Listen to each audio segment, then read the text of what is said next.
നമസ്കാരം, സ്വാഗതം ബിഗ് ഫൈറ്റിലേക്ക് എല്ലാവർക്കും. നമ്മൾ ഇപ്പോൾ ഉള്ളത് പത്തനംതിട്ട ലോക്സഭാ മണ്ഡലത്തിലാണ്. പത്തനംതിട്ട നമുക്കറിയാവുന്ന പോലെ സംസ്ഥാനത്ത് ഏറ്റവും ശ്രദ്ധേയമായ പോരാട്ടം നടക്കുന്ന, ഏറ്റവും വലിയ പോരാട്ടം നടക്കുന്ന മണ്ഡലങ്ങളിൽ ഒന്നാണ്. ഇടതുപക്ഷ ജനാധിപത്യ മുന്നണി അവരുടെ വലിയ നേതാക്കളിൽ ഒരാളെ അവതരിപ്പിച്ചുകൊണ്ട് ഈ മണ്ഡലത്തിൽ നേട്ടമുണ്ടാക്കാൻ കഴിയുമെന്ന് പ്രത്യാശ വെച്ചു പുലർത്തുന്ന മണ്ഡലമാണ്. അതേസമയം സിറ്റിംഗ് MP ആയ ആന്റോ ആന്റണി തന്നെ നിലനിർത്തിയിരിക്കുന്നു. ഇവിടെ UDF അവരെ സംബന്ധിച്ച് അവർക്ക് വലിയ ആശങ്കകളൊന്നും ഇല്ലാത്ത മണ്ഡലങ്ങളിലൊന്നായി UDF ഇപ്പോഴും അടയാളപ്പെടുത്തുന്ന മണ്ഡലങ്ങളിൽ ഒന്നുകൂടിയാണ്. അനിൽ ആന്റണി എന്ന കോൺഗ്രസിലെ ഏറ്റവും വലിയ നേതാക്കളുടെ ഒരാളുടെ മകനെ BJPയിലേക്ക് അടർത്തി മാറ്റിയ ശേഷം അവർ ഇവിടെ ഫീൽഡ് ചെയ്തിരിക്കുന്ന പ്രത്യേകത ഇതിനുണ്ട്. കേരള കോൺഗ്രസുകളുടെ അങ്ങോട്ടും ഇങ്ങോട്ടുള്ള മാറ്റം, അതിൻ്റെ കഥ നമുക്കറിയാം. കേരള കോൺഗ്രസ് മാണി ഗ്രൂപ്പ് LDFയിലേക്ക് വന്നതിന് ശേഷമുള്ള തെരഞ്ഞെടുപ്പ് എന്ന നിലയ്ക്ക് ഈ തെരഞ്ഞെടുപ്പ് എന്തുമാത്രം പ്രാധാന്യം അർഹിക്കുന്നുണ്ട്, എന്തുമാത്രം അത് വിധിയെ നിർണ്ണയിക്കാൻ സ്വാധീനിക്കാൻ ശേഷിയുള്ളതാണ് എന്ന ചോദ്യത്തിനുകൂടി ഉത്തരം തരുന്ന തെരഞ്ഞെടുപ്പായിരിക്കും ഇത്. അങ്ങനെ പല ഘടകങ്ങൾ ഇതിനകത്തുണ്ട്. നമ്മളിപ്പോൾ ഈ മണ്ഡലത്തെക്കുറിച്ച് പരിശോധിച്ചാൽ ഇതിനകത്തുള്ള അസംബ്ലി മണ്ഡലങ്ങളിലെല്ലാം വലിയ സ്വാധീനമുള്ളത്, അല്ലെങ്കിൽ ഈ മണ്ഡലങ്ങളിലെല്ലാം MLA-മാരായുള്ളത് ഇടതുപക്ഷ ജനാധിപത്യ മുന്നണിയുടെ ആളുകളാണ്. അതേസമയം ഇവിടുത്തെ MP കോൺഗ്രസ്സുകാരനാണ്. അപ്പോൾ ഏതൊക്കെ തരത്തിലുള്ള മാറ്റം മറിച്ചിലുകൾക്ക് സാധ്യതയുള്ള ഒന്നാണ്. MP-യുടെ പ്രവർത്തനങ്ങളെ വിലയിരുത്തിക്കൊണ്ടുള്ള വോട്ടെടുപ്പാണ് നടക്കുന്നത്. ദേശീയ രാഷ്ട്രീയത്തെ മുൻനിർത്തിക്കൊണ്ടുള്ള വോട്ടെടുപ്പാണോ?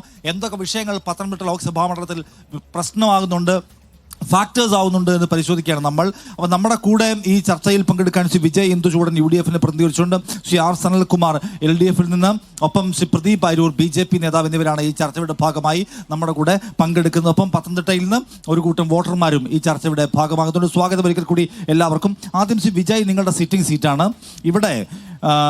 പക്ഷേ വലിയ പ്രതീക്ഷ LDF വെച്ച് പുലർത്തുകയും തോമസ് ഐസക്കിനെ പോലെ അവരുടെ അതികായനായ ഒരു നേതാവിനെ ഇവിടെ കൊണ്ടുവന്ന് മത്സരിപ്പിക്കുകയും ചെയ്യുന്നുണ്ട്.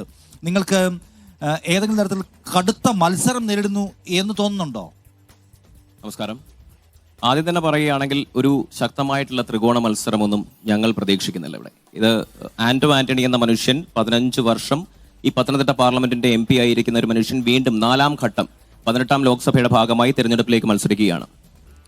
സാമ്പത്തിക വിദഗ്ധനായി സംസാരിച്ചുകൊണ്ട് ഈ പത്തനംതിട്ട പാർലമെന്റിലേക്ക് ഇറങ്ങുന്ന തോമസ് ഐസക് എന്ന വ്യക്തി, നമുക്ക് എല്ലാവർക്കും അറിയാം, 25 വർഷം MLA ആയിരുന്ന ഒരു മനുഷ്യൻ, അതിൽ 10 വർഷം ധനകാര്യം എന്ന മുന്തിയ വകുപ്പ് വഹിച്ച ഒരു മനുഷ്യൻ വീണ്ടും ഇവിടെ പൊളിറ്റിക്കൽ ഗിമ്മിക്കുമായിട്ട് ഇറങ്ങിയിരിക്കുകയാണ്. ഈ പത്തനംതിട്ട കലാലയത്തിൽ, കാതലിക്കന്റെ കലാലയത്തിൽ നമ്മൾ കണ്ട ഒരു കാര്യമുണ്ട്. 50,000 ചെറുപ്പക്കാർക്ക് തൊഴിൽ കൊടുക്കും എന്ന് പറഞ്ഞ ഒരു മനുഷ്യൻ വീണ്ടും PSC റാങ്ക് ലിസ്റ്റിൽ ഉൾപ്പെട്ടിട്ടുള്ളവരെ പോലും നോക്കുകുത്തികളായി നിർത്തിക്കണ്ട് വീണ്ടും ഒരു പൊളിറ്റിക്കൽ ഗിമ്മിക്കിലേക്ക് ഇറങ്ങുമ്പോൾ, പത്തനംതിട്ട പാർലമെന്റിൽ മത്സരിക്കുന്ന 15 വർഷം MP ആയിരുന്ന ഒരു മനുഷ്യൻ തന്റെ വികസനങ്ങൾ കേവലം ആന്റോ ആന്റണിക്ക് വേണ്ടി മാത്രം ഉള്ള ഒരു തെരഞ്ഞെടുപ്പല്ല, കാലഹരണപ്പെട്ടു പോയൊരു ജനാധിപത്യത്തെ, കാലഹരണപ്പെട്ടു പോയൊരു ജനാധിപത്യ വിശ്വാസത്തെ, ഒരു പ്രക്രിയയെ തിരിച്ചു പിടിക്കുന്നതിന് വേണ്ടി, ഇന്ത്യയെ തിരിച്ചെടുക്കുന്നതിന് വേണ്ടിയുള്ള ഒരു തെരഞ്ഞെടുപ്പാണ്. ശക്തമായി തന്നെ 18ാം ലോക്സഭയുടെ അല്ലെങ്കിൽ പാർലമെന്റിലേക്ക് നടന്നു കയറുമ്പോൾ ആന്റോ ആന്റണി എന്ന മനുഷ്യൻ ഏകദേശം 1,00,000-ൽ പരം വോട്ടുകൾക്ക് ജയിക്കുമെന്നുള്ള ഒരു കാര്യം ഇന്ത്യൻ നാഷണൽ കോൺഗ്രസിനെ സംബന്ധിച്ചിടത്തോളം, UDF-നെ സംബന്ധിച്ചിടത്തോളം ഞങ്ങൾക്ക് അങ്ങേയറ്റം ബോധമുണ്ട്. അതിനകത്ത് യാതൊരു കോൺഫിഡൻസിന്റെ അടിസ്ഥാനം എന്താണ്? ആന്റോ ആന്റണി ഈ മണ്ഡലത്തിൽ നടപ്പിലാക്കിയിട്ടുള്ള വികസനക്ഷേമ പ്രവർത്തനങ്ങളോ അതോ ദേശീയ രാഷ്ട്രീയം ചർച്ച ചെയ്യുമ്പോൾ എല്ലാ ലോക്കൽ ഇഷ്യൂസും അതിൽ അപ്രസക്തമാകും എന്നതാണോ നിങ്ങൾ വിചാരിക്കുന്നത്? എന്താണ് അതിനകത്ത് ഘടകം? എന്താണ്? എല്ലാ കാര്യങ്ങളും ആന്റോ ആന്റണി നടത്തിയ വികസനങ്ങളടക്കം, ദേശീയ രാഷ്ട്രീയം ചർച്ച ചെയ്യുന്നതടക്കം, മാർക്സിസ്റ്റ് കമ്മ്യൂണിസ്റ്റ് പ്രസ്ഥാനത്തിന്റെ സംസ്ഥാന തലത്തിലുള്ള അവർ ഉന്നയിക്കുന്ന കാര്യങ്ങൾ, പൊള്ളയായ വാഗ്ദാനങ്ങൾ, ഇതെല്ലാം ചർച്ച ചെയ്യപ്പെടുമ്പോൾ ആന്റോ ആന്റണി ഏകദേശം 1,00,000-ൽ പരം വോട്ടുകൾക്ക് ജയിക്കുമെന്നുള്ളതിൽ യാതൊരു സംശയവുമില്ല ഞങ്ങൾക്ക്. കേരള കോൺഗ്രസ് ഫാക്ടർ എന്തുമാത്രം വലുതാണ് വിജയ്? കേരള കോൺഗ്രസ് ഫാക്ടർ ഒരുപാട് വലുതൊന്നുമല്ല. കാരണം ഇവിടെ സ്വാധീനമുണ്ടെങ്കിൽ പോലും അതിനെയൊക്കെ തരണം ചെയ്യുവാൻ ഐക്യ ജനാധിപത്യ മുന്നണിയുടെ സ്ഥാനാർത്ഥിക്ക് 15 വർഷം മാർക്സിസ്റ്റ് കമ്മ്യൂണിസ്റ്റ് പ്രസ്ഥാനവും BJP സംഘപരിവാറും ഒക്കെ നോക്കിയിട്ട് നടക്കാൻ സാധിക്കാത്തത് അടുത്ത 5 വർഷവും ഇന്ത്യൻ നാഷണൽ കോൺഗ്രസ് വിട്ടുകൊടുക്കില്ല എന്ന് അങ്ങേയറ്റം തീർത്ത് പറഞ്ഞു. സനൽകുമാർ, നോക്കൂ, ഇത് കോൺഗ്രസിന്റെ ആ നിലയ്ക്ക് നോക്കുമ്പോൾ UDF-ന്റെ ഒരു കോട്ട എന്ന് വേണമെങ്കിൽ വിളിക്കാവുന്ന ഒരു സ്ഥലമാണ്. കഴിഞ്ഞ 15 വർഷമായിട്ട് ഇവിടുത്തെ UDF-ന്റെ MP തുടരുകയും ചെയ്യുന്നു. ശരിയാണ്, അസംബ്ലി കോൺസ്റ്റിറ്റ്യുവൻസികൾ നിങ്ങൾക്ക് നേട്ടമുണ്ടെങ്കിലും ലോക്സഭയിലേക്കുള്ള വോട്ടിംഗ് പാറ്റേൺ തന്നെ വേറെയാണ് എന്നതാണ് UDF-ന്റെ കോൺഫിഡൻസ്. ഇവിടെ എന്ത് മാജിക് സൃഷ്ടിക്കാൻ കഴിയുമെന്നാണ് നിങ്ങളുടെ പ്രതീക്ഷ? ആദ്യമേ തന്നെ ഞാൻ പറയട്ടെ, കേരളത്തെ സംബന്ധിച്ച് ദേശീയ രാഷ്ട്രീയത്തെ മുഖ്യമായി കണ്ടുകൊണ്ടുള്ള ഒരു തെരഞ്ഞെടുപ്പ് പോരാട്ടത്തിനാണ് ഇടതുപക്ഷ ജനാധിപത്യ മുന്നണിയും അതിന് നേതൃത്വം നൽകുന്ന CPM-ഉം മുൻകൈ എടുത്തുകൊണ്ടിരിക്കുന്നത്. ഇന്ന് ഇന്ത്യ രാജ്യം നിലനിൽക്കണോ വേണ്ടയോ എന്ന, അല്ലെങ്കിൽ ഇന്ന് കാണുന്ന പോലെയുള്ള ജനാധിപത്യപരമായിട്ടുള്ള ഇടപെടലുകൾ നടക്കുമോ ഇല്ലയോ എന്നതിനെ സംബന്ധിച്ച് ഒരിക്കൽ കൂടി BJP വന്നാൽ അതുണ്ടാവില്ല എന്ന് തെളിയിക്കുന്ന സംഭവങ്ങളാണ് രാജ്യത്ത് വന്നുകൊണ്ടിരിക്കുന്നത്. അതുകൊണ്ട് തന്നെ ഞങ്ങളുടെ ഒന്നാമത്തെ മുൻഗണന ദേശീയ രാഷ്ട്രീയത്തിൽ BJPയെ മാറ്റി നിർത്താൻ യോജിക്കാവുന്ന എല്ലാവരുമായി യോജിച്ചുകൊണ്ട് ഇന്ത്യക്കകത്തൊരു പോരാട്ടം നടത്തുക എന്നുള്ളതാണ്. 2004 സമാനമായ ഒരു രാഷ്ട്രീയ സാഹചര്യമാണ് കേരളത്തിനകത്ത് പ്രത്യേകിച്ചും ഉയർന്നു വന്നിരിക്കുന്നത്. ദേശീയ രാഷ്ട്രീയത്തിൽ യാതൊരു നിലപാടുമില്ലാത്ത, യാതൊരു ദിശാബോധവുമില്ലാത്ത ഒരു കോൺഗ്രസ്സാണ് കേരളത്തിൽ ഇടതുപക്ഷത്തിൻ്റെ മുഖ്യ എതിരാളി. ഞങ്ങളെ സംബന്ധിച്ച് ഈ പാർലമെന്റ് തെരഞ്ഞെടുപ്പിൽ ഇടതുപക്ഷത്തിന് ഒരു മുഖ്യ എതിരാളി പോലും അല്ലാതെ കോൺഗ്രസ് മാറിയിരിക്കുന്നു, അല്ലെങ്കിൽ UDF മാറിയിരിക്കുന്നു എന്നതാണ് ഈ തെരഞ്ഞെടുപ്പിൽ കാണുന്ന പ്രത്യേകത. ഞാനതിൻ്റെ വിശദാംശങ്ങളിലേക്കെല്ലാം ആദ്യമേ തന്നെ പോകുന്നില്ല. ഏതെങ്കിലും തരത്തിൽ അത് ഓരോ പ്രശ്നവുമായിട്ടെടുത്ത് ചർച്ച ചെയ്യണമെങ്കിൽ അതിന് ഞാൻ തയ്യാറുമാണ്. പത്തനംതിട്ടയിലേക്ക് വന്നാൽ, പത്തനംതിട്ട പാർലമെന്റ് മണ്ഡലത്തിൽ ഇപ്പോൾ ആഗ്രഹിക്കുന്ന ഒരു മലർപ്പൊടിക്കാരൻ്റെ സ്വപ്നം മാത്രമാണ് UDFനെ സംബന്ധിച്ച്. ഈ നിയോജക മണ്ഡലത്തിൻ്റെ സ്ഥിതിയും, ഈ നിയോജക മണ്ഡലത്തിൽ ആകെ വരുന്ന പാർലമെന്റ് മണ്ഡലങ്ങൾ ഇടതുപക്ഷം ജയിക്കാത്ത മണ്ഡലങ്ങളല്ല. 2004 ഇവിടുത്തെ കോൺഗ്രസിന്റെ തലതൊട്ടപ്പനായ നേതാവിനെയാണ് അന്നത്തെ ഈ പത്തനംതിട്ടയും റാന്നിയും വരുന്ന ഇടുക്കി പാർലമെന്റ് മണ്ഡലത്തിലെ LDF സ്ഥാനാർത്ഥി പരാജയപ്പെടുത്തിയത്. അതേപോലെ തന്നെ ഇപ്പോഴത്തെ കോൺഗ്രസിന്റെ ഉന്നതനായ മാവേലിക്കരയിൽ മത്സരിക്കുന്ന നേതാവിനെയാണ് അന്ന് CPI നേതാവായ LDF സ്ഥാനാർത്ഥി ചെങ്ങറ സുരേന്ദ്രൻ പരാജയപ്പെടുത്തിയത്. രമേശ് ചെന്നിത്തലയേക്കാൾ വലിയ നേതാവില്ലല്ലോ. രമേശ് ചെന്നിത്തല കൂടെ പ്രതിനിധാനം ചെയ്തിരുന്ന മാവേലിക്കര പാർലമെന്റ് മണ്ഡലത്തിലാണ് സുജാത എന്ന ഇടതുപക്ഷ ജനാധിപത്യമുള്ള സ്ഥാനാർത്ഥി പരാജയപ്പെടുത്തിയത്. അപ്പോൾ പത്തനംതിട്ട പാർലമെന്റ് തെരഞ്ഞെടുപ്പിൽ ഞങ്ങൾക്ക് കിട്ടാത്തൊരു മണ്ഡലമല്ല. പിന്നെ ഇപ്പോഴത്തെ സാഹചര്യം പരിശോധിക്കുമ്പോൾ കേരള കോൺഗ്രസിനെയൊക്കെ വളരെ ലളിതമായിട്ടാണ് എൻ്റെ അനിയൻ ഇവിടെ പറഞ്ഞിരിക്കുന്നത്. പക്ഷെ ഞാൻ പറയട്ടെ, കഴിഞ്ഞ പാർലമെന്റ് തെരഞ്ഞെടുപ്പിന് ശേഷം നടന്ന ഈ കേരളത്തിൽ നടന്ന തെരഞ്ഞെടുപ്പിൽ പത്തനംതിട്ട ജില്ല 7 അസംബ്ലി സെഗ്മെന്റുകളിലും വ്യക്തമായ ഭൂരിപക്ഷത്തോടുകൂടി വിജയിച്ച 7 അസംബ്ലി സെഗ്മെന്റാണ്. അസംബ്ലി സെഗ്മെന്റ് തൊട്ട് മുമ്പ് നടന്ന തദ്ദേശ സ്വയംഭരണ തെരഞ്ഞെടുപ്പിൽ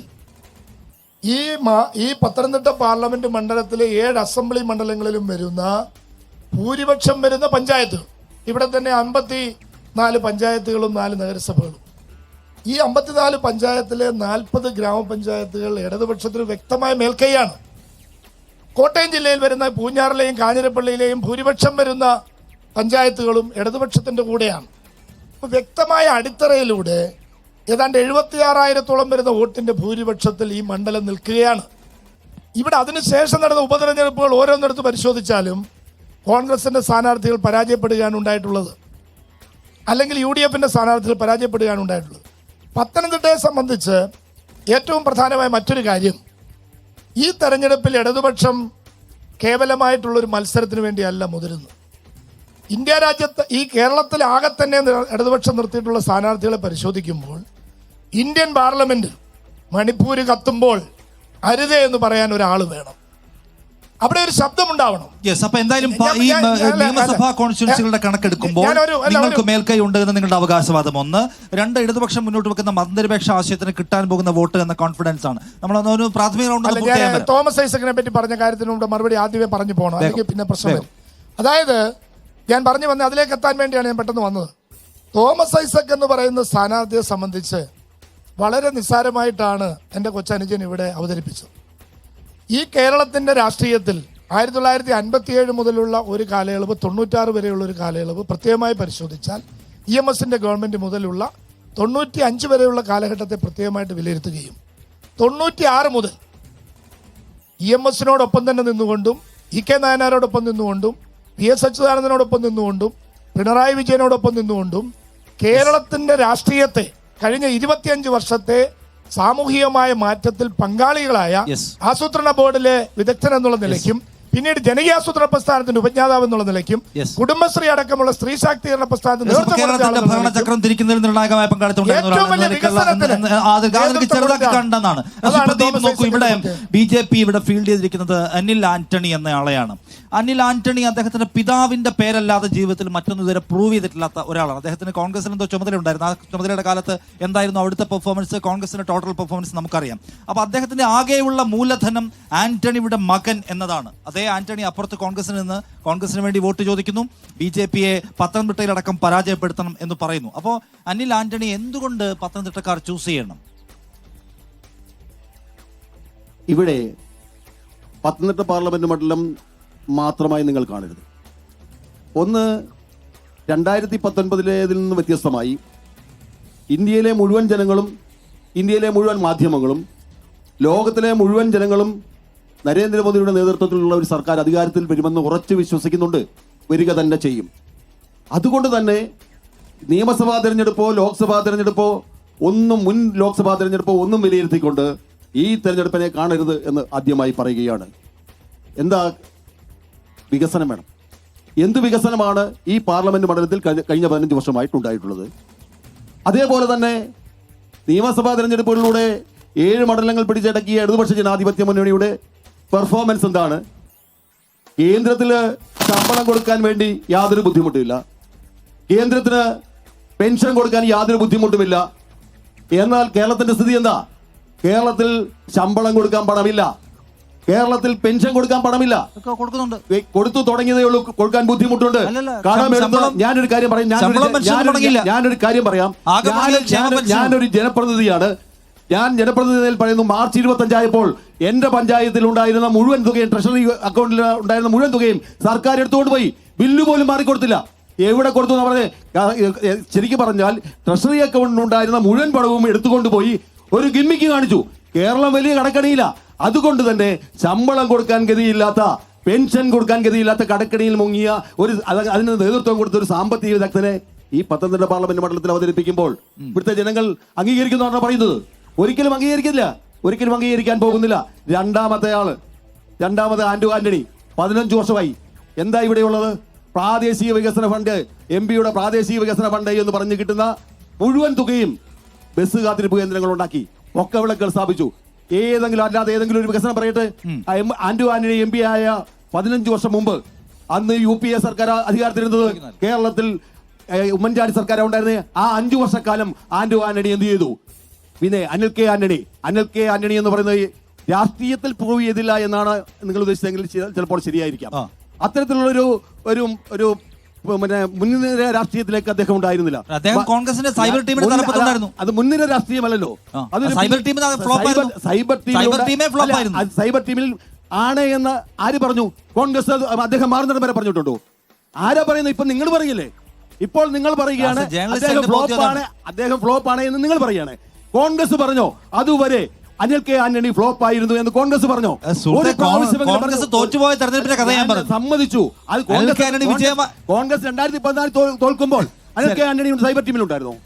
2014 അനിൽ കെ ആന്റണി സൈബർ ടീമിലുണ്ടോ? 2021 അന്നും കോൺഗ്രസ് തോറ്റില്ലേ? 2014 കോൺഗ്രസ് തോറ്റല്ലോ. അന്നേരം ഫ്ലോപ്പ് ആണ് നിങ്ങൾ പറയുന്നുണ്ടോ? അതിലുള്ള ആൾക്കാർ ഫ്ലോപ്പ് ആണെന്ന് പറയുന്നുണ്ടോ? അനിൽ കെ ആന്റണി ഫ്ലോപ്പ് ആണ് എന്ന് പറയുന്നത് 2019 തെരഞ്ഞെടുപ്പിൽ അല്ലേ? ഞാൻ പറഞ്ഞ താങ്കൾ ഇതിനകത്ത് ഒരു കാര്യം നോക്കൂ. തോമസ് ഐസക്കിന്റെ പ്രൊഫൈല് പ്രശ്നമാണ്, ഇദ്ദേഹത്തിന്റെ പ്രൊഫൈല് പ്രശ്നം, ആന്റണിയുടെ പ്രൊഫൈല് പ്രശ്നമാണ്. ഇവിടെ BJP സ്ഥാനാർത്ഥിയുടെ കാര്യം പറയും മാത്രം വ്യക്തിപരമായി നോക്കരുത് എന്ന് പറയാണ്. അങ്ങനെ വ്യക്തിപരമല്ല, അദ്ദേഹത്തെ വ്യക്തിപരമായി വിലയിരുത്തൂ. അദ്ദേഹത്തിന്റെ വിദ്യാഭ്യാസ വിലയിരുത്ത് ഞങ്ങൾ ചർച്ചയ്ക്ക് തയ്യാറാ. ഈ 2 സ്ഥാനാർത്ഥികളെക്കാൾ മെച്ചപ്പെട്ട വിദ്യാഭ്യാസ യോഗ്യത അനിൽ കെ ആന്റണിക്കുണ്ട്. പ്രായത്തിന്റെ കാര്യത്തിൽ, യുവത്വത്തിന്റെ കാര്യത്തിൽ അനിൽ കെ ആന്റണിയാണ് യുവാവ്.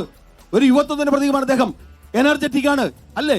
ശരി, അല്ല നോക്കൂ വിജയ്, ഇവിടെ അനിൽ ആന്റണിയുടെ മകനാണ്.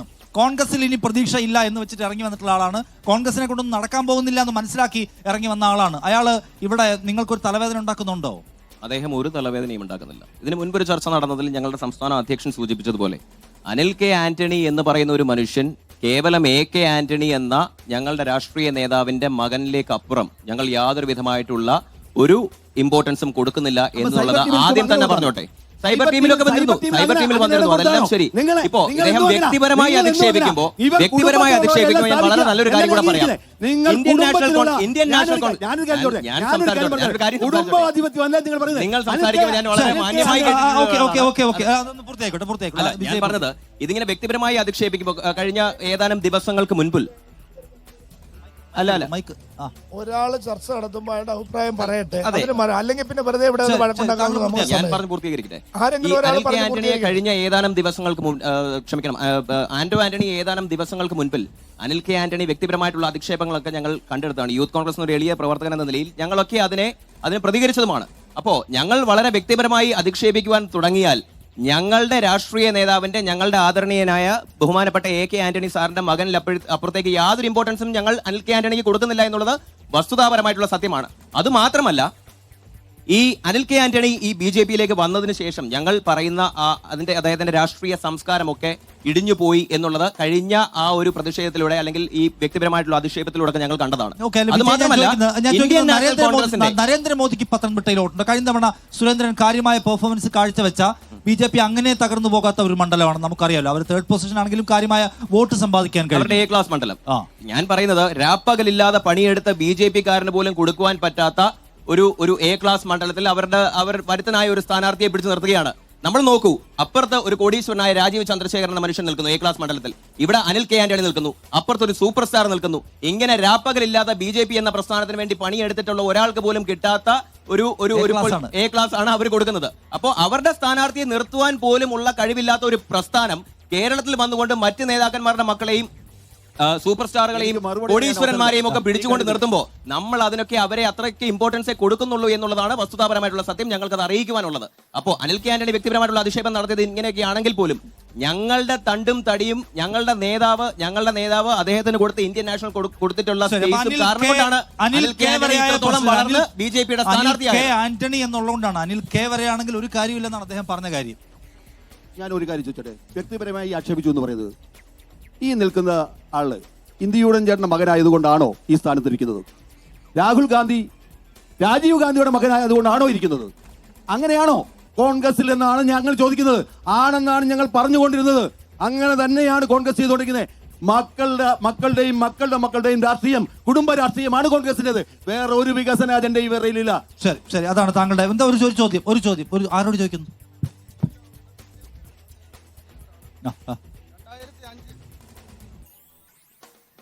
2005 ഡോക്ടർ മൻമോഹൻ സിംഗിന്റെ നേതൃത്വത്തിലുള്ള UPA സർക്കാർ കൊണ്ടുവന്ന മഹാത്മാഗാന്ധി ദേശീയ ഗ്രാമീണ തൊഴിലുറപ്പ് പദ്ധതി, ഇന്ത്യയിലെ ദാരിദ്ര്യ നിർമ്മാർജ്ജനവും സമ്പദ് വ്യവസ്ഥയൊക്കെ ലക്ഷ്യം വെച്ചുകൊണ്ടുവന്ന പദ്ധതി ഇന്ന് അട്ടിമറിക്കപ്പെടുകയാണ്. കാരണം ഒരുപാട് പരിഷ്കാരങ്ങൾ കൊണ്ടുവന്ന് സാധാരണക്കാരുടെ വയറ്റത്തടിക്കുന്ന ഒരു തരത്തിലേക്ക് പരിഷ്കാരങ്ങൾ മാറുവാണ്. നിയമങ്ങൾ മനുഷ്യന് വേണ്ടിയാണ്. പക്ഷേങ്കിൽ ഇന്ന് ആ പദ്ധതിയെ നിരീക്ഷിക്കുവാൻ ഒരുപാട് തരത്തിലുള്ള ഡ്രോൺ അടക്കമുള്ള നിരീക്ഷണങ്ങളൊക്കെ വെച്ചിട്ടാണ് അതിനെ പരിശോധിക്കുന്നത്. അതിൻ്റെ ഫലമായിട്ട് നമ്മൾ കണ്ടുവരുന്നത്, കഴിഞ്ഞ 5 വർഷത്തെ കണക്കെടുക്കുകയാണെങ്കിൽ കേരളത്തിൽ 16 ലക്ഷം ആളുകൾ അതിനകത്ത് പങ്കെടുക്കുന്നുണ്ടെങ്കിൽ പിന്നെ 15 ആകുന്നു, 14 ആകുന്നു. അങ്ങനെ ഗണ്യമായ ഒരു കുറവ് അതിന് വന്നുകൊണ്ടിരിക്കുകയാണ്. അപ്പോൾ സാധാരണക്കാരൻ്റെ വയറ്റത്തിരിക്കുന്ന സമൂഹത്തിലെ ഏറ്റവും താഴെ തട്ടിലുള്ള ആളുകൾ ഈ പദ്ധതിയുടെ ഭാഗമാകുമ്പോൾ അവരിൽ ഇത്രമാത്രം ഒരു പരിഷ്കാരങ്ങൾ കൊണ്ടുവരുമ്പോൾ അതിനകത്ത് എന്ത് ന്യായീകരണമാണ് BJP-യുടെ പ്രതിനിധിക്ക് പറയാനുള്ളത്? അങ്ങ് ഒരു ജനപ്രതിനിധിയും കൂടാണ്, അങ്ങ് അനുഭവിക്കുന്ന ഒരു കാര്യം കൂടി ആയിരിക്കും. മൻരേഗ പദ്ധതി എന്ന് പറയുന്ന എന്താ പറയുന്നത്, തൊഴിലുറപ്പ് പദ്ധതി, അതിനകത്ത് ഈ ഫണ്ട് വെട്ടിക്കുറയ്ക്കൽ, വിഹിതം കുറയ്ക്കൽ പോലുള്ള ഏർപ്പാട് മോദി വന്നതിന് ശേഷം തുടങ്ങിയതാണ്. അതിന് നിങ്ങളുടെ വിശദീകരണം എന്താണെന്നാണ്? ഒരിക്കലും ഫണ്ട് വെട്ടിക്കുറച്ചിട്ടില്ല. ഞാൻ പറയാം, ഫണ്ട് വെട്ടിക്കുറച്ചിട്ടില്ല. ബഡ്ജറ്റ് വിഹിതം കുറച്ചു എന്നതുകൊണ്ട് ഫണ്ട് വെട്ടിക്കുറയ്ക്കൽ അല്ല, മറിച്ച് എത്ര ആവശ്യമുള്ള എത്ര തുകയുണ്ടോ അത്രയും തുകയും നൽകിയിട്ടുണ്ട്. ഒരു കാരണവശാലും ഫണ്ട് വെട്ടിക്കുറച്ചിട്ടില്ല. അതേപോലെ തന്നെ മൻമോഹൻ സിംഗിന്റെ സമയത്തെ തൊഴിലുറപ്പ് വേതനമാണോ ഇപ്പോഴുള്ളത്? അല്ലെന്ന് മനസ്സിലാക്കണം. ഏത് പദ്ധതിയാ വെട്ടിക്കുറച്ചത്? എന്താ കുറച്ച്? ആൾക്കാർ കുറഞ്ഞു എന്ന് പറയുന്നത് നിരീക്ഷണം വേണ്ടേ? നൽകുന്ന തൊഴിലിന് അവർ ജോലിയെടുക്കുന്നു എന്നുള്ളത് നിരീക്ഷണം വേണ്ടേ? ഡ്രോൺ എന്ന് പറയുന്നത് തൊഴിലുറപ്പ് തൊഴിലാളികളെ നിരീക്ഷിക്കാനുള്ളതല്ല, മറിച്ച് ഡ്രോൺ ഉപയോഗിച്ചുകൊണ്ട് കൃഷിക്ക് ആവശ്യമായ മരുന്ന് തളിക്കുവാനും വളം ചെയ്യുവാനുള്ള പരിശീലനം നൽകുകയാണ് ചെയ്തിട്ടുള്ളത്. അല്ല ഡ്രോൺ ഉപയോഗിച്ച് എവിടാ ഡ്രോൺ ഉപയോഗിച്ച് തൊഴിലുറപ്പ് തൊഴിലാളികളെ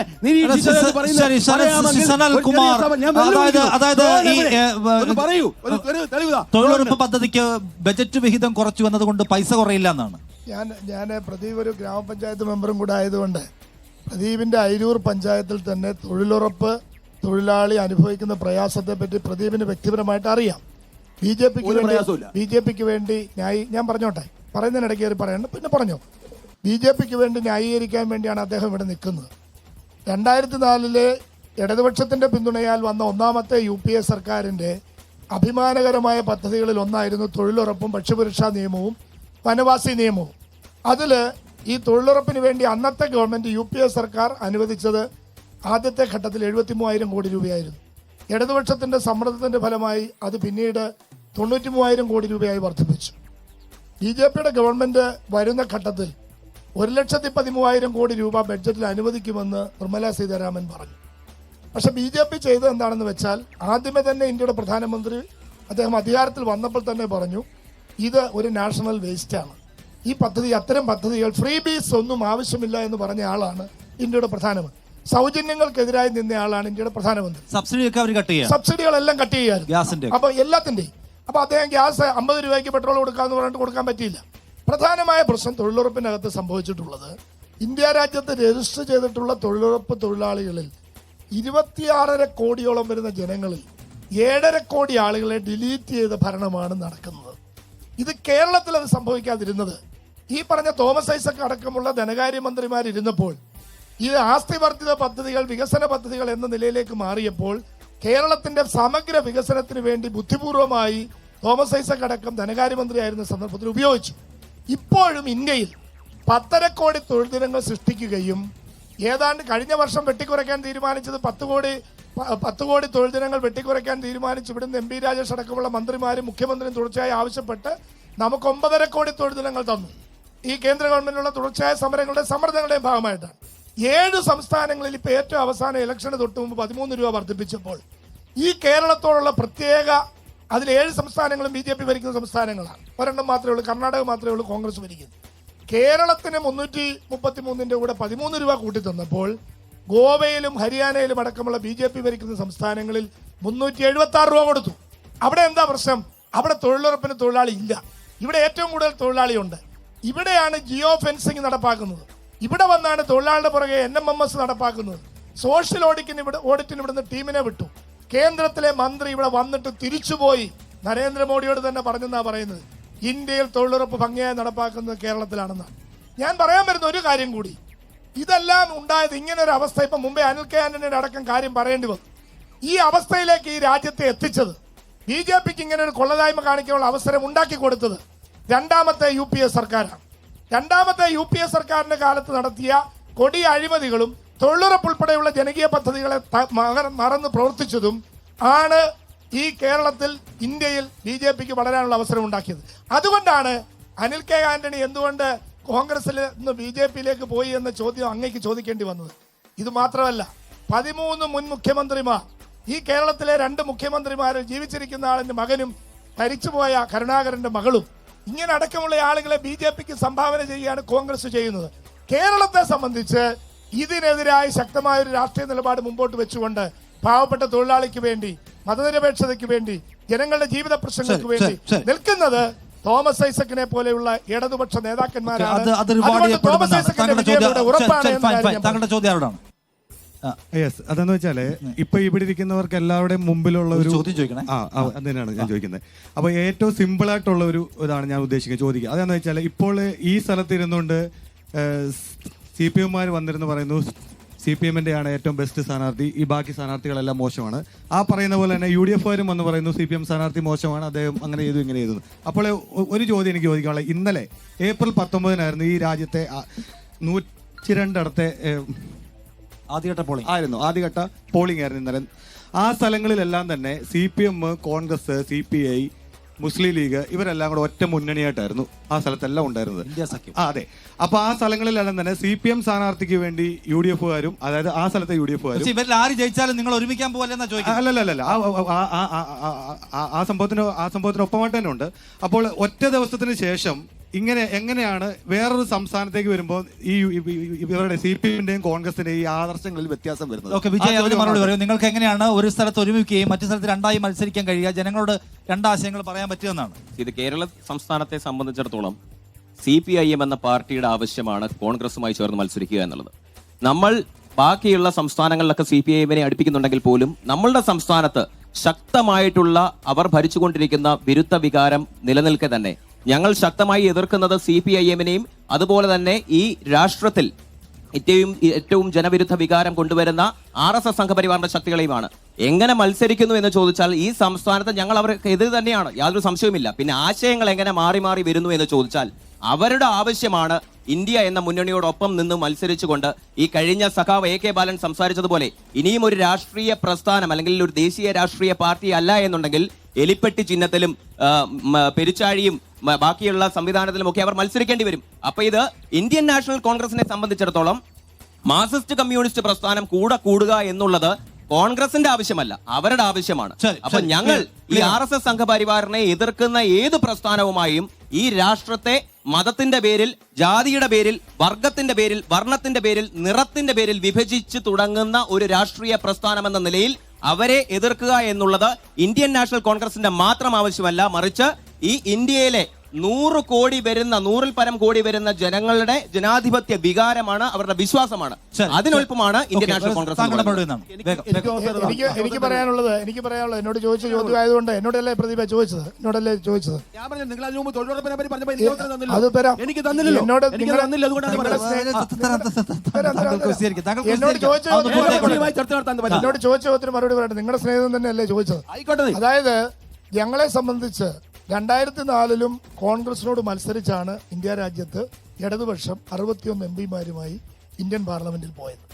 അന്ന് ഞങ്ങളുടെ നേതാവായ ഹർകിഷൻ സിംഗ് സുർജിത്തിന്റെ വീട്ടിലേക്ക് സോണിയാഗാന്ധി ജന്മദിൽ നിന്ന് വന്ന് ഞങ്ങളുടെ ഉറപ്പിന്റെ അടിസ്ഥാനത്തിലാണ് ബദൽ ഗവൺമെന്റ് ഉണ്ടാക്കുന്നത്. ഞങ്ങൾക്ക് അന്നും ഇന്നും ഒരു നിലപാടുണ്ട്. എന്താണ്? ഒന്നാമതായ നിലപാട് മതനിരപേക്ഷ ഇന്ത്യക്കായി BJPയെ മാറ്റി നിർത്തുക എന്നുള്ളതാണ്. ഞങ്ങൾക്ക് ശക്തിയുള്ള സംസ്ഥാനങ്ങളിൽ കേരളത്തെ സംബന്ധിച്ച് ഇവിടെ BJPയുമായിട്ട് മത്സരിച്ച് ജയിക്കാൻ ഏറ്റവും ശക്തിയുള്ളത് ഇടതുപക്ഷത്തിനാണ്. ഇവിടെ ഞങ്ങൾ കോൺഗ്രസുമായിട്ട് യോജിക്കേണ്ട ഒരു കാര്യവുമില്ല. മറിച്ച് രാജസ്ഥാനിലെ സ്ഥിതി എന്തായിരുന്നു? കഴിഞ്ഞ തെരഞ്ഞെടുപ്പിൽ ഇടതുപക്ഷത്തെ CPM-നെ വേണ്ടാന്ന് പറഞ്ഞ് ഈ കുഞ്ഞു പറഞ്ഞതനുസരിച്ചാണെങ്കിൽ വലിയ കേമന്മാരായിരുന്നില്ല. എന്താ രാജസ്ഥാനിൽ തോറ്റത്? ഇപ്പം രാജസ്ഥാനിലെ ഗെലോട്ട് പറഞ്ഞ എന്താ? CPM-ഉമായിട്ട് യോജിച്ച് മത്സരിക്കാഞ്ഞത് മണ്ടത്തരമായി പോയി. 4.5 ലക്ഷം വോട്ട് CPM-ന് കിട്ടി അവിടെ. ഇപ്പൊ സിക്കാറിൽ ഞങ്ങളുടെ സഹായം കൂടെ വേണം.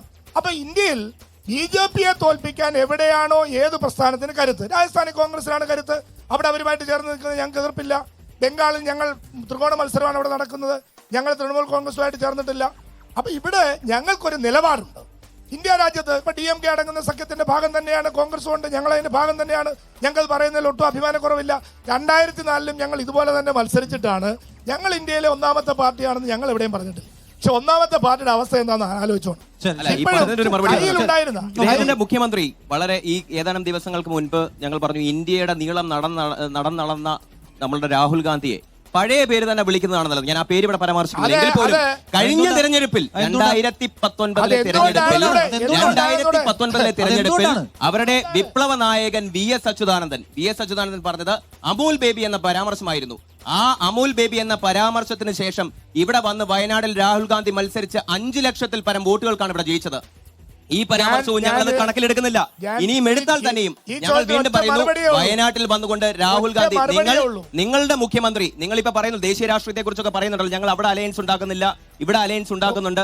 അങ്ങനെയൊക്കെ പറയുമ്പോഴും നരേന്ദ്രമോദിക്ക് 2024-ലും അദ്ദേഹത്തിന് പരാമർശിക്കുവാനുള്ള ഇതുപോലെയുള്ള വൃത്തികെട്ട പേരുകൾക്ക് വിളിക്കുവാൻ വേണ്ടിയുള്ള തിരി കൊളുത്തി കൊടുക്കുകയാണ് ഇവിടുത്തെ മുഖ്യമന്ത്രി. രാഹുൽ ഗാന്ധിയോട് താങ്കളുടെ പഴയ പേരിന്റെ നിലവാരമേ ഇപ്പോഴും ഉള്ളോ എന്ന് ചോദിക്കേണ്ടി വരുന്നത് എന്തുകൊണ്ടാണ്? രാജ്യത്താകമാനം നരേന്ദ്രമോദി ഏജൻസി ഉപയോഗിച്ച് വേട്ട നടത്തുകയാണ് എന്ന പ്രശ്നം എല്ലാവരും കൂടി ഉന്നയിക്കുമ്പോൾ പിണറായി വിജയനെ അറസ്റ്റ് ചെയ്യാത്തത് എന്തെന്ന് ചോദിക്കാൻ ഇവിടെ വന്ന് അത് നിങ്ങൾ മുന്നോട്ട് വെക്കുന്ന ഒരു പൊതുവായ കോസിന് എതിരായിട്ടുള്ള സംഗതിയല്ല. അത് പറയുന്ന രാഹുലിനോട് പിന്നെ എന്ത് പറഞ്ഞാൽ എന്താ? അങ്ങനെ വ്യക്തിപരമായുള്ള അധിക്ഷേപത്തിന് മുതിരേണ്ടതാണോ ഒരു മുഖ്യമന്ത്രി എന്ന് പറയുന്നത്? കേരള സംസ്ഥാനത്തിന്റെ മുഖ്യമന്ത്രി അദ്ദേഹം സംഘപരിവാറുമായിട്ടുള്ള അന്തർധാര സജീവമാണ്. ഒറ്റ പ്രതികരണത്തിലുള്ള മറുപടി പറയാം. രാഹുൽ ഗാന്ധിയുടെ അളിയൻ റോബർട്ട് വധേര 160 കോടി രൂപ ഇലക്ട്രൽ ബോണ്ടിലൂടെ കൊടുത്ത് കേസിൽ നിന്ന് രക്ഷപ്പെട്ട് നിൽക്കുമ്പോഴാണ് എന്തുകൊണ്ട് പിണറായി വിജയനെ പിടിച്ച് ജയിലിലിടുക എന്ന് ചോദിക്കുന്നത്. ഒരു രാഷ്ട്രീയ നേതാവിന്റെ നിലവാരം ഉണ്ടോ? ഒരു മറുപടി ശ്രീ പ്രദീപിന് പറയാനുണ്ട്. ഇവിടെ ഇവരിപ്പോ ചർച്ച ചെയ്യുന്നത് എന്താ? ഇവരെന്താ ചർച്ച ചെയ്യുന്നത്? ദേശീയ രാഷ്ട്രീയം ചർച്ച ചെയ്യുന്നില്ല, വികസന പ്രവർത്തനം ചർച്ച ചെയ്യുന്നില്ല. ഇവര് രാഹുൽ ഗാന്ധിയും പിണറായി വിജയനെ എന്തു പറഞ്ഞു, എങ്ങനെ പറഞ്ഞു എന്ന് പറഞ്ഞ് സാധാരണ ജനങ്ങളുടെ കണ്ണിൽ പൊടിയിടുക. തൊഴിലുറപ്പിനെ പറ്റി പറഞ്ഞു, ശരിയാണ്. തൊഴിലുറപ്പിൽ ജിയോ ഫെൻസിങ് കൊണ്ടുവന്നിട്ടുണ്ട്, അതേപോലെ സോഷ്യൽ ഓഡിറ്റിംഗ് കൊണ്ടുവന്നിട്ടുണ്ട്. അതെല്ലാം കൊണ്ടുവരുമ്പോഴും 1 രൂപയെങ്കിലും വേതനം കൊടുക്കാനുണ്ടോ? തൊഴിലുറപ്പ് തൊഴിൽ എന്ന് പറയുന്നത് ഒരിക്കലും ഇപ്പൊ ഔദാര്യം- 79 കോടി രൂപ കൊടുത്തു. അല്ലല്ല, ഞാൻ അദ്ദേഹം പറഞ്ഞത് പറഞ്ഞത് ഞാൻ ദേശീയ പറഞ്ഞത് രാഷ്ട്രീയത്തെ ഞാൻ പറഞ്ഞത് നിങ്ങൾ ദേശീയ പറഞ്ഞത് രാഷ്ട്രീയത്തെ പറ്റി ചർച്ച ചെയ്യുന്നതാണ് പറഞ്ഞത്. നിങ്ങൾ ഈ പറഞ്ഞത് 750 കോടി രൂപ 1,70,000 കർഷകർ ആത്മഹത്യ ചെയ്തതിനെ പറ്റി ചർച്ച ചെയ്യണം. 1,70,000 കർഷകർ ആത്മഹത്യ ചെയ്തതിനെ പറ്റി ചർച്ച ചെയ്യണം. 13 ലക്ഷം സ്ത്രീകൾ ആത്മഹത്യ ചെയ്തതിനെ പറ്റി ചർച്ച ചെയ്യണം. 14 മുതൽ 18 വയസ്സുള്ള 40%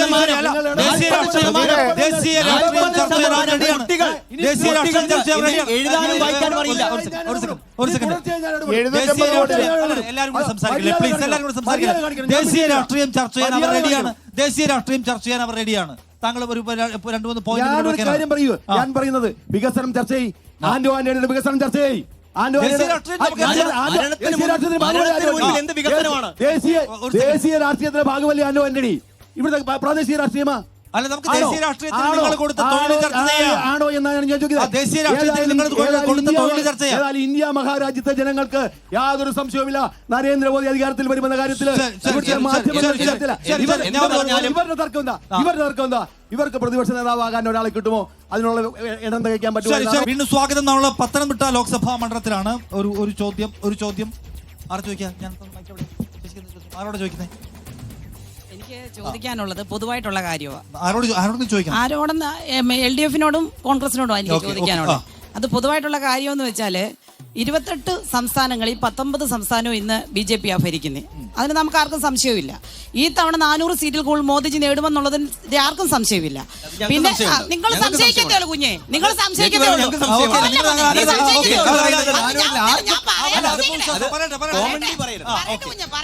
അവർക്ക് സംശയമില്ല. നിങ്ങൾ ഈ വികസനം എന്നും പറയുന്നത്, നിങ്ങൾ എന്ത് വികസനമാണ് LDF-നോട് ഞാൻ ചോദിക്കാനുള്ള കേരളത്തിൽ നടത്തിയത്? കറണ്ട് ബില്ല് അടിക്കടി കൂട്ടുന്നതോ, വെള്ളത്തിന്റെ ബില്ല് അടിക്കടി കൂട്ടുന്നതോ, വീടിന്റെ കരം കൂട്ടുന്നതോ, ഗ്യാസിന്റെ വിലയോ, പെട്രോളിന്റെ വിലയോ, വീടിന്റെ ഒരു അതിന്റെ ടാക്സ് 10% ഇരട്ടിയാണ് നിങ്ങൾ ആക്കിയത്. ശരിയല്ലേ? ഒരു ഭവനം നിർമ്മിക്കാനും പെർമിഷൻ നിങ്ങൾ ഈ വികസനം എന്ന് പറയുന്നു. വികസനം വികസനം വേണ്ടേ? അല്ലാതെ നിങ്ങൾ ഈ തമ്മിൽ തല്ലി പിണറായി സർക്കാർ അല്ലെങ്കിൽ പിന്നെ ആന്റോ ആന്റണി എന്ന് പറഞ്ഞിട്ട് കാര്യമൊന്നുമില്ല. പൊതുജനങ്ങൾക്ക് വികസനം വരണം. കുടുംബമാണ് ഇന്ത്യ. മോദി സർക്കാർ കയറിയ ഇന്ത്യ മൊത്തം വികസിക്കും. വിലക്കയറ്റം നിങ്ങൾ എന്തുകൊണ്ടാണ് പരിഹരിക്കാത്തതെന്നാണ് ചോദ്യം. ഗ്യാസിന്റെയും പെട്രോളിന്റെയും വിലയെ കുറിച്ച് അവർക്ക് ചോദ്യമില്ല. അതേസമയം മറ്റ് കറണ്ട് ബില്ല് കൂടിയതിനെ കുറിച്ച് ചോദ്യമുണ്ട്. അതെന്താണ്? എനിക്ക് തോന്നുന്നത് ഈ പത്തനംതിട്ടയിൽ ഈ ചേച്ചിക്ക് മാത്രമേ ഉള്ളൂ ഈ സാധനങ്ങൾ വില കുറച്ച് കൊടുക്കുന്നതെന്ന് എനിക്ക് തോന്നുന്നത്. കാരണം ഇന്ത്യ രാജ്യത്ത്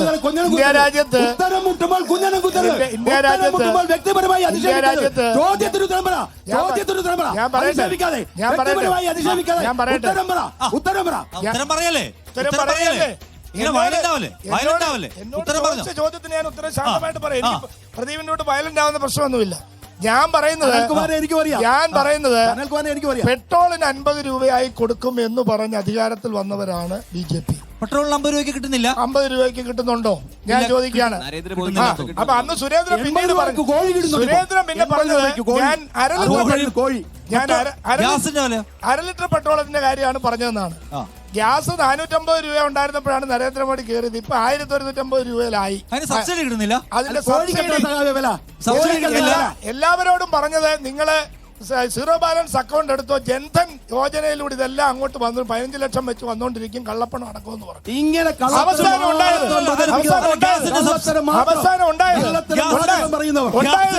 ഗ്യാസിന്റെ സബ്സിഡി എടുത്തു കളഞ്ഞത് മാത്രമല്ല പ്രിയപ്പെട്ടവരെ, ഇന്ത്യ രാജ്യത്ത് ലോകത്ത് ഒരു രാഷ്ട്രീയ പാർട്ടി സ്വന്തമായി 13,000 കോടി രൂപ മണി ലൂട്ടിങ്ങിലൂടെ വാങ്ങിച്ചു ഇലക്ട്രൽ ബോണ്ടിലൂടെ.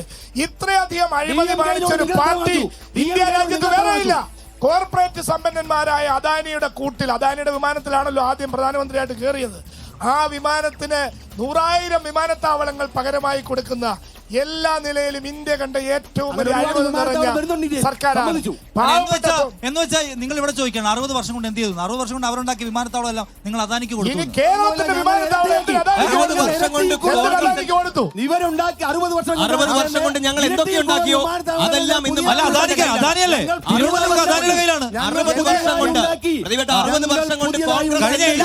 കഴിഞ്ഞ 70 വർഷത്തിനിടെ ഏറ്റവും കൂടുതൽ പൊതുമേഖലാ സ്ഥാപനങ്ങൾ സ്വകാര്യ വ്യക്തികൾക്ക് വിറ്റ് നിങ്ങളാണ്. 60 വർഷം കൊണ്ട് ആരുണ്ടാക്കിയതാ വിൽക്കാൻ നിങ്ങൾക്ക് ഇതൊക്കെ വിൽക്കാൻ ആരുണ്ടാക്കിയതാ? വിൽക്കാൻ ആരുണ്ടാക്കി വെച്ചതാ? സ്വതന്ത്ര ഇന്ത്യയിൽ 60 വർഷം കൊണ്ട് എന്തെല്ലാം ചോദിക്കണേ സ്റ്റേറ്റ്മെന്റ് പറ്റില്ല, ചോദിക്കണം. പ്രസ്താവന നടത്തില്ല, ചോദ്യം ചോദിക്കണം. ഞങ്ങൾക്ക് പറയാനുള്ളത് ആരോട് ചോദിക്കണം? ദേശീയ രാഷ്ട്രീയത്തില് ബിജെപിയോടാണ്. ബിജെപിയുടെ പ്രതിനിധിയെ ന്യായീകരിച്ച് ബിജെപിയുടെ ഒരു അംഗം, ഒരു വനിതാ അംഗം ഇവിടെ പറഞ്ഞു, പിന്നെ ഇവിടെ ഗ്യാസിന്റെ വില കുറയ്ക്കാം, ഗ്യാസിന്റെയും പെട്രോളിന്റെയും ഒക്കെ വിലയെ പറ്റി അവർ ഒരു വീട്ടമ്മയല്ലേ, അവർ ചിന്തിക്കേണ്ടത് എന്തുകൊണ്ട് ഈ വാഗ്ദാനങ്ങൾ പാലിക്കാതെ ഇത്രയുമായിട്ടും ജനങ്ങളെ വീണ്ടും കബളിപ്പിക്കുന്ന വർത്തമാനങ്ങളിലേക്ക് ഇങ്ങനെ വന്നിരിക്കുന്നു. അത് തെറ്റല്ലേ? ഇനി നിങ്ങൾ തന്ന വാഗ്ദാനമല്ലേ 15 ലക്ഷം രൂപ ഞങ്ങളുടെ അക്കൗണ്ടുകളിലേക്ക് എത്തിക്കുമെന്ന്. ഇപ്പം ഇവിടുത്തെ പൗരന്മാരുടെ പൗരത്വം തന്നെ ഇല്ലാതാക്കുന്ന ഒരു നിലപാടിലേക്ക് നിങ്ങൾ വാഗ്ദാന ലംഘനത്തെ കുറിച്ചാണ്. 15 ലക്ഷത്തിന്റെ കാര്യം വിടാം, 15 ലക്ഷം കൊണ്ടുവന്നാൽ കൊടുക്കാൻ ഉണ്ടാവും എന്നാണ് മോഡി പറഞ്ഞത്. പക്ഷേ മോഡി പറഞ്ഞ ഒരു സംഗതിയുണ്ട്. പ്രതിവർഷം ഞാൻ 2 കോടി തൊഴിലവസരം ഉണ്ടാക്കും. ഇടയ്ക്ക് ചോദിക്കല്ലേ, ആ 2 കോടിയാണെങ്കിൽ ഇപ്പൊ 20 കോടി തൊഴിൽ വരേണ്ട കാര്യമായി. നോട്ട് നിരോധനം വന്നപ്പോൾ മാത്രം 1/2 കോടി ആളുകളുടെ തൊഴിൽ പോയി. പിന്നെ നിങ്ങൾ പറഞ്ഞ വളരെ പ്രധാനപ്പെട്ട കാര്യം പെട്രോൾ ഡീസൽ വില കുറയ്ക്കുന്നായിരുന്നു, പാചകവാതകത്തിന്റെ വില കുറയ്ക്കുന്നായിരുന്നു. സാധാരണ മനുഷ്യരുടെ ജീവസന്ധാരണ പ്രശ്നങ്ങൾ അഡ്രസ് ചെയ്യുന്നതിൽ നിങ്ങളുടെ മോദിക്ക് ഗ്യാരണ്ടി എവിടെയാണെന്ന് പറഞ്ഞിട്ട് ബാക്കി പറയാമോ? ഞങ്ങളുടെ സാധാരണ ജനങ്ങൾക്ക് വേണ്ടിയിട്ടുള്ള നിരവധി ക്ഷേമ പെട്രോൾ എനിക്ക് മറുപടി പറയാൻ അവസരം തരൂ. പെട്രോൾ പറയില്ല, എനിക്ക് മറുപടി പറയാൻ ഞാൻ അവസരം എനിക്ക് തരൂ. അതെ, ഞാൻ പറയുന്നു നിരവധി ക്ഷേമ പ്രവർത്തനങ്ങൾ നടത്തിയിട്ടുണ്ട്. കിസാൻ സമ്മാൻ നിധി, ഗ്യാസിന്റെ വില എനിക്കറിയേണ്ടതാണ്. 6000 രൂപ പ്രതിവർഷം തരുന്നുണ്ട്. ആര് തരുന്നുണ്ട്? എനിക്ക് കിട്ടുന്നില്ല. കോവിഡ് മഹാമാരി കാലത്ത് എനിക്ക് വേണ്ടത് പെട്രോൾ വിലക്കുറവാണ്. അന്താരാഷ്ട്ര വിപണിയിൽ ലോകത്ത് എവിടെ ഇല്ലാത്ത വിലക്കുറവാണ്. നിങ്ങൾ എന്തിനാണ് ഈ എക്സൈസ് ഡ്യൂട്ടി ടാക്സ് കൂട്ടിവെച്ച് ഇവിടെ വില കൂട്ടുന്നത്? ഞാൻ വണ്ടി ഓടിക്കുന്ന ആളാണ്. വിലക്കുറവ് ഞാനൊരു കാര്യം ചോദിച്ചോട്ടെ, കേരളത്തിലുള്ള അത്രയും വില വേറെ എവിടെയെങ്കിലും ഉണ്ടോ? KSRTC എവിടെ പോയാൽ ഡീസൽ അടിക്കുന്നത്? കർണാടകത്തിൽ പോയാൽ ഡീസൽ അടിക്കുന്നത്? എന്താ കാര്യം? വിലക്കുറവ് അവിടെ. ഇവിടെ ടാക്സ് കൂട്ടി വെച്ചിരിക്കുകയാണ് പലപ്പോഴും.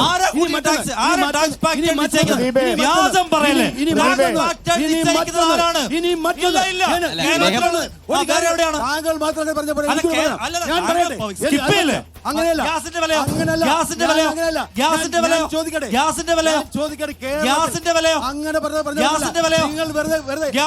തൊഴിലവസരങ്ങളും പെട്രോളും ഡീസലും ഒക്കെ പറയുമ്പോൾ ഗ്യാസിന്റെ വിലയെ കുറിച്ച് പറയാൻ അദ്ദേഹം തയ്യാറല്ല. ഗ്യാസിന്റെ വില വളരെ സിമ്പിൾ ആയിട്ടുള്ള കാര്യം. 370 രൂപ ഇന്ന് 1115 രൂപയിൽ പരം. ഗ്യാസിന്റെ വില ബിജെപി തയ്യാറല്ല. പൊതുജനം ചോദിക്കുന്ന ചോദ്യത്തിന് സബ്സിഡി എവിടെ? ഗ്യാസിന്റെ സബ്സിഡി എവിടെ? ഞാൻ പറയുന്ന മറുപടി പറയട്ടെ. ഞാൻ പറഞ്ഞത് താങ്കൾ മറുപടി പറഞ്ഞില്ല. പ്രദീപേ, എക്സൈസ് ഡ്യൂട്ടി ലോകത്ത് പെട്രോളിനും ഗ്യാസിനും എല്ലാം ഇത്രയധികം കൂട്ടിയിട്ടുള്ളത് ഇന്ത്യയിൽ ബിജെപി ഗവൺമെന്റ് ആണ്. എക്സൈസ് ഡ്യൂട്ടി എന്നൊരു സാധനമുണ്ട്, അഡീഷണൽ എക്സൈസ് ഡ്യൂട്ടി എന്ന സാധനമുണ്ട്. അത് കേന്ദ്ര സർക്കാരിന് മാത്രം കിട്ടുന്നതാണ്. ടാക്സ് പാറ്റേൺ നിശ്ചയിക്കുന്നത് കേന്ദ്രമാണ്. കേരളത്തിൽ 3-4 രൂപയുടെ വ്യത്യാസം കാണും. ഇന്ത്യയിൽ ആകമാന പെട്രോളിന് വില വർധനയാണ്. ഈ സമീപ രാജ്യങ്ങളിൽ എവിടെയില്ലാത്ത വിലയാണ്. പാചകവാതകത്തിന്റെ സബ്സിഡി ആരോടും പറയാതെ അവസാനിപ്പിച്ചിട്ട് വർഷങ്ങളായി. നിങ്ങളതിനെ കുറിച്ച് മിണ്ടില്ല. നിങ്ങൾക്ക് മിണ്ടാറില്ല. അതാ പ്രശ്നം. താങ്കളുടെ ചോദ്യമാണ്. എല്ലാ ചോദ്യവും ബിജെപിയുടെ ആവല്ലേ? ഓക്കെ, ചോദിക്കേണ്ട ചോദ്യം. ഇവിടെ ബിജെപി അധികാരത്തിൽ വന്നപ്പോ പ്രതിവർഷം യുവാക്കൾക്ക് 2 കോടി തൊഴിൽ തരാമെന്ന് പറഞ്ഞാണ് വന്നത്. ഇവിടെ തൊഴിലവസരങ്ങളെല്ലാം റദ്ദാക്കിയും 2 ലക്ഷത്തോളം തൊഴിലുകൾ റദ്ദാക്കിയിട്ടുണ്ട്. റെയിൽവേയിൽ മാത്രം 3 ലക്ഷം ഒഴിഞ്ഞു കിടക്കുന്നു. ഇത് ഞങ്ങൾക്ക് എവിടെയാണ് ഈ തൊഴില്? അല്ലെങ്കിൽ ഈ കേരളത്തിലോ അല്ലെങ്കിൽ ഇന്ത്യയിൽ എത്ര പേർക്ക് നിങ്ങൾക്ക് തൊഴിൽ കൊടുക്കാൻ സാധിച്ചു? 4.5 പതിറ്റാണ്ട് കാലത്തെ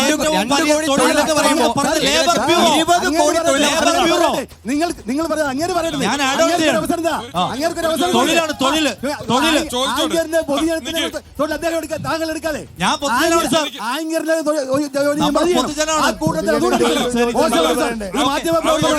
തൊഴിൽ എവിടെയെന്നുള്ളൊരു ചോദ്യം. പിന്നെ എനിക്ക് കോൺഗ്രസിന്റെ പ്രതിയോട്, നിങ്ങളിവിടെ രാഹുൽ ഗാന്ധിയെ വലിയ രീതിയിൽ കൊണ്ടുവന്ന ഇവിടെ പ്രചരണം നടത്തുന്നു, ഇന്ത്യ മുന്നണിക്ക് വേണ്ടി പ്രചരണം നടത്തുന്നു. നിങ്ങൾ ഈ കേരളത്തിൽ വരുമ്പോൾ, ഇവിടെ വയനാട്ടിൽ രാഹുൽ ഗാന്ധി മത്സരിക്കുമ്പോൾ, നിങ്ങൾ BJPക്കെതിരെയാണ് മത്സരിക്കുന്നതെന്ന് പറയുമ്പോൾ തന്നെ നിങ്ങൾക്ക് നിങ്ങളുടെ സ്വന്തം കൊടി പോലും ഈ കേരളത്തിലോ അല്ലെങ്കിൽ നിങ്ങളുടെ കൂടെ നിൽക്കുന്ന ലീഗിന്റെ കൊടി പോലും ഉയർത്തുവാൻ നിങ്ങൾക്ക് സാധിക്കുന്നില്ല. നിങ്ങളുടെ കൊടി സംരക്ഷിക്കാൻ പറ്റാത്ത നിങ്ങൾ എങ്ങനെ ബി.ജെ.പിയെ പ്രതിരോധിക്കും? രണ്ട് പ്രധാനപ്പെട്ട ചോദ്യങ്ങളുണ്ട്. ഞാനൊന്ന് ഇപ്പുറത്ത് പോയിട്ട് വരാമേ. നിങ്ങൾക്ക് സ്വന്തം കൂടെ നിൽക്കുന്ന മുസ്ലിം ലീഗിന്റെ കൊടി ഉയർത്താൻ ധൈര്യമില്ലാത്ത നിങ്ങൾ എവിടുത്തെ മതനിരപേക്ഷ സംരക്ഷിക്കുമെന്നാണ്? കേന്ദ്രത്തിന്റെ ഇന്ത്യ എന്ന രാഷ്ട്രത്തിന്റെ മതനിഷ്പക്ഷതയും മതനിരപേക്ഷതയും ചിന്തിക്കുവാനും പ്രവർത്തിക്കുവാനും പ്രായോഗികമാക്കുവാനും കഴിവുള്ള ഒരു പ്രസ്ഥാനം ഇന്ത്യൻ നാഷണൽ കോൺഗ്രസ് ആണെന്നുള്ളത്. ഈ കൊടി ഉയർത്തുന്നില്ല ആരാണ് പറഞ്ഞത്? മുസ്ലിം ലീഗ് എന്ന് പറയുന്ന ഒരു പ്രസ്ഥാനം ഞങ്ങളോടൊപ്പം ഞങ്ങളുടെ സഹോദര പ്രസ്ഥാനമാണെന്ന് ആർജവത്തോടെ തന്നെ ഊർജത്തോടെ തന്നെ എല്ലാ രാഷ്ട്രീയ പ്രസ്ഥാനങ്ങളും ഞങ്ങൾ ഇവിടെ നിന്ന് പറയുന്നു. പത്തനംതിട്ടയുടെ മണ്ണിൽ നിങ്ങൾ കൊടി പറയുന്നില്ല, നിങ്ങൾ CAA എന്ന് പറയുന്നില്ല, നിങ്ങളുടെ പ്രകടന പത്രികയിൽ CAA ഇല്ല, കൊടിയില്ല. പ്രകടന പത്രികയിൽ CAA ഇല്ല. ആർജവത്തോടുകൂടി തന്നെ compromise with a party who separate India in the name of caste creed എന്നാണ് പറഞ്ഞത്, റിലീജിയൻ എന്നാണ് പറഞ്ഞത്. മതത്തിന്റെ പേരിൽ ജാതിയുടെ പേരിൽ ഈ രാഷ്ട്രത്തെ വിഭജിക്കുന്ന ഒരുത്തന്റെ കൂടെയും ഒരു സംഘമില്ലാത്ത സമരം നടത്തും എന്ന് ഞങ്ങളുടെ നേതാവ് രാഹുൽ ഗാന്ധിയാണ് പറഞ്ഞത്. നമുക്ക് കേരളത്തിലേക്ക് വരാം. ഞങ്ങളുടെ KPCC അധ്യക്ഷൻ പറഞ്ഞത് നോ കോംപ്രമൈസ് എന്നാണ്. ഈ പ്രസ്ഥാനത്തിനോട് പരിവാറിനോട് ഞങ്ങൾക്ക് യാതൊരു വിധമായിട്ടുള്ള കോംപ്രമൈസ് ഇല്ല എന്ന് പറഞ്ഞത് നിങ്ങൾ കൊടി ഉയർത്താൻ സമ്മതിക്കില്ല, കാരണം അവർ ഉപയോഗിക്കുന്ന പേടിയാണ്. വീണ്ടും സ്വാഗതം പത്തനംതിട്ടയിലേക്ക്. ഇതിനോട് എനിക്കൊരു പ്രതികരണമുണ്ട്. അതായത് ഇന്ത്യ രാജ്യത്ത് കഴിഞ്ഞ തവണ തന്നെ രാഹുൽ ഗാന്ധി ഇവിടെ വന്ന് മത്സരിച്ചപ്പോൾ കേരളത്തിന്റെ മുഖ്യമന്ത്രി പിണറായി വിജയൻ ചോദിച്ചു, നിങ്ങൾ ഇന്ത്യക്ക് എന്ത് സന്ദേശമാണ് ഇതിലൂടെ നൽകാൻ പോകുന്നത്? ഇത്തവണയും ഇതുവരെയും അമേഠിയിലോ റായ്ബറേലിയിലോ മത്സരിക്കുന്നത് ആരാണെന്ന് പോലും തീരുമാനിക്കാൻ കോൺഗ്രസ് കഴിഞ്ഞിട്ടില്ല. കഴിഞ്ഞ തെരഞ്ഞെടുപ്പിൽ മത്സരിച്ചപ്പോൾ ഈ മുസ്ലിം ലീഗിന്റെ കൊടി പാകിസ്ഥാന്റെ കൊടിയാണ് എന്ന് ഇന്ത്യയിലാകമാനം BJP പ്രചരിപ്പിച്ചതിന്റെ ഭയം കൊണ്ടാണ് ഇപ്പോൾ സ്വന്തം ഘടകകക്ഷിയുടെ കൊടി മാത്രമല്ല സ്വന്തം കൊടി പോലും ഉപേക്ഷിച്ചിട്ടുള്ളത്. എന്താണ് ഞാൻ പറയുന്നത്? എന്താണ് കോൺഗ്രസിന് മതനിരപേക്ഷതയിലാണ് നിങ്ങൾ ഉറച്ചു നിൽക്കുന്നതെങ്കിൽ ഞങ്ങൾ പൗരത്വ നിയമ ഭേദഗതിക്കെതിരാണ് എന്ന് പറയുന്നില്ല. എന്തുകൊണ്ട് നിങ്ങളുടെ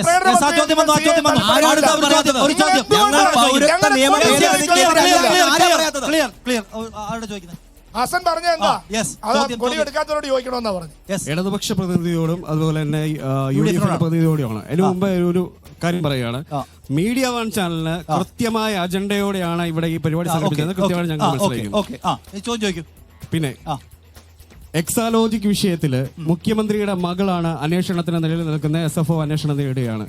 LDF തയ്യാറുണ്ടോ മുഖ്യമന്ത്രിയോട് രാജിവെച്ച് അന്വേഷണം നേടാൻ ആവശ്യപ്പെടാൻ LDFന്റെ നേതൃത്വം തയ്യാറുണ്ടോ എന്നുള്ളതാണ് LDFന്റെ പ്രതിനിധിയോടുള്ള ചോദ്യം. അടുത്ത UDFന്റെ പ്രതിനിധിയോടുള്ള ചോദ്യം, 60 വർഷം കോൺഗ്രസ് ഭരിച്ചിരുന്ന UPയിലെ അമേഠി എന്ന പാർലമെന്റ് മണ്ഡലം, ഇപ്പോൾ BJPയുടെ സ്മൃതി ഇറാനി MP ആയിട്ടുള്ള പാർലമെന്റ് മണ്ഡലം, ഇതുവരെ നിങ്ങൾ അവിടെ സ്ഥാനാർത്ഥി നിശ്ചയിച്ചിട്ടില്ല.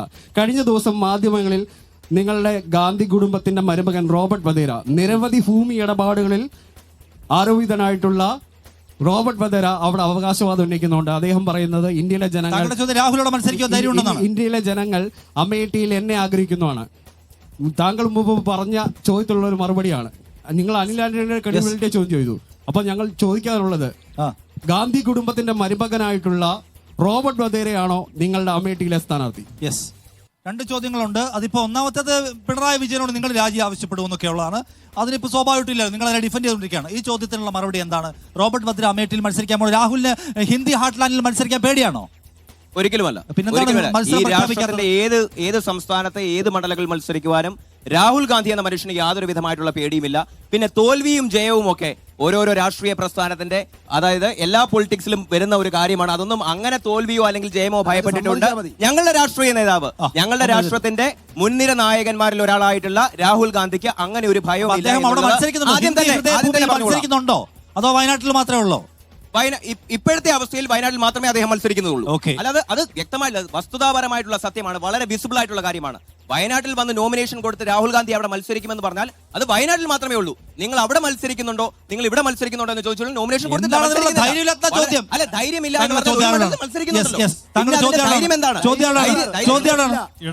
ഇടതുപക്ഷത്തോട് ചോദ്യം, CPMന്റെ പാനലിസ്റ്റിനോട് ചോദ്യം. ഇടതുപക്ഷത്തിന്റെയും BJPയുടെയും ആളോടാണ് എന്റെ ചോദ്യം. ഞാനൊരു പ്രവാസിയാണ്.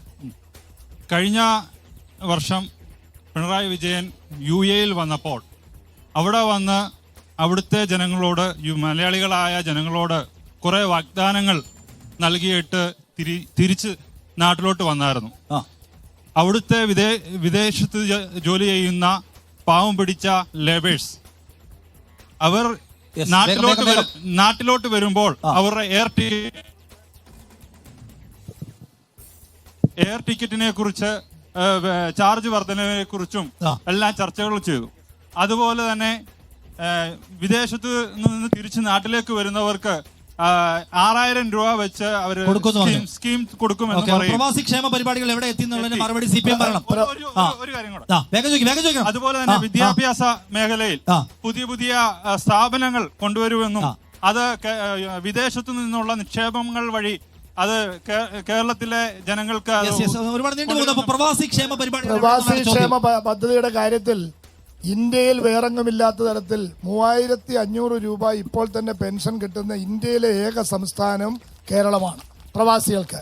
അതേപോലെ തന്നെ യാത്രാ വർധനവിന്റെ കാര്യം ഇവിടെ പറഞ്ഞു. കേന്ദ്രത്തിൽ തുടർച്ചയായി ഭരിച്ചുകൊണ്ടിരുന്ന കോൺഗ്രസ് ഭരിച്ചപ്പോഴും ഇപ്പോൾ BJP ഏറ്റവും അവസാനം ചാർജ് വർധനവ് ഏർപ്പെടുത്തിയപ്പോഴും അതിനെതിരായി ശക്തമായ നിലപാടെടുത്ത് ചാർജ് കുറയ്ക്കുന്നതിന് വേണ്ടി നിലപാടെടുത്ത സംസ്ഥാനം കേരളമാണ്. ഈ മുഖ്യമന്ത്രി പിണറായി വിജയൻ മാത്രമാണ് ഹജ്ജ് തീർത്ഥാടകരുടെ ഈ BJP ഗവൺമെന്റ് വർദ്ധിപ്പിച്ചത് കുറയ്ക്കണം, യാത്രാ വർധനവ് കുറയ്ക്കണം. 3,500 രൂപ കിട്ടുന്നത് 3,500 രൂപ ഇന്ത്യയിൽ എവിടെയെങ്കിലും ഉണ്ടോ? കോൺഗ്രസ് ഒരുപാട് സംസ്ഥാനങ്ങളിൽ ഭരിച്ചല്ലോ. എവിടെയെങ്കിലും ഒരു പ്രവാസി ക്ഷേമനിധി പദ്ധതി ഉണ്ടോ? പ്രവാസികൾ അവരുടെ വിഹിതമടച്ച് പ്രവാസി ക്ഷേമനിധിയിൽ വിഹിതമടച്ചിട്ട് കൊടുക്കുന്ന വകയാ.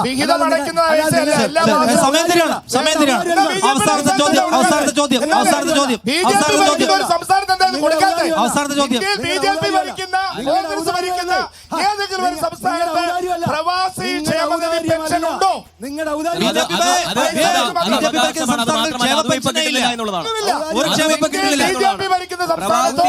അവസാനത്തെ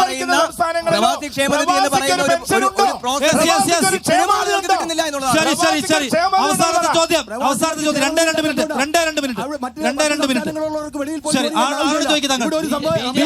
2 മിനിറ്റ്. BJPയുടെ പ്രതിനിധിയാണ് എന്റെ ചോദ്യം.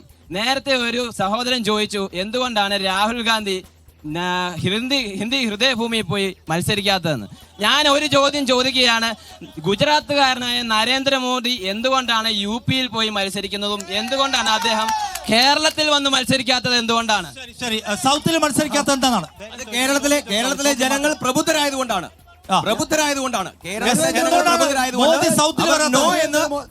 സംഘപരിവാർ ശക്തികളെന്ന് പറഞ്ഞിട്ടുണ്ട്. ഇനിയും അങ്ങനെ തന്നെ തുടരും. മത്സരിക്കുന്നതിന് ധൈര്യമുള്ള ആൾ തന്നെയാണ്. ഹിന്ദി ഹൃദയഭൂമിയിൽ നിങ്ങൾക്കൊക്കെ ഒന്നുമില്ല സാർ, നിങ്ങൾക്കൊന്നുമില്ല. നിങ്ങൾക്ക് ഒരു പിടിവള്ളി എന്ന് പറഞ്ഞ കേരളം മാത്രമായി ഇപ്പം എങ്ങുമില്ല. എനിക്ക്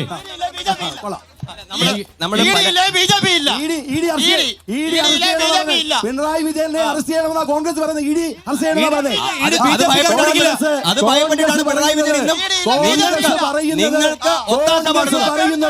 കോൺഗ്രസ് പറയുന്നത്. പിണറായി വിജയനെ ED അറസ്റ്റ് ചെയ്യണമെന്നാ. ഇതൊക്കെ പറയുമ്പോഴും നമ്മൾ ചർച്ച ചെയ്യാതെ പോയ പല വിഷയങ്ങളുണ്ട്. മണിപ്പൂർ അടക്കമുള്ള വിഷയങ്ങൾ. ജനനായകൻ എന്ന് പറയുന്ന അവസാനത്തെ ചോദ്യം അറസ്റ്റ് ചെയ്യണമെന്ന് പറഞ്ഞ കോൺഗ്രസാ. പിണറായി വിജയനെ അവസാനത്തെ ചോദ്യം ഈ BJP പ്രതിനിധിയോട് ഒരു കാര്യം ചോദിക്കാനുണ്ട്. വളരെ സിമ്പിളാണ്.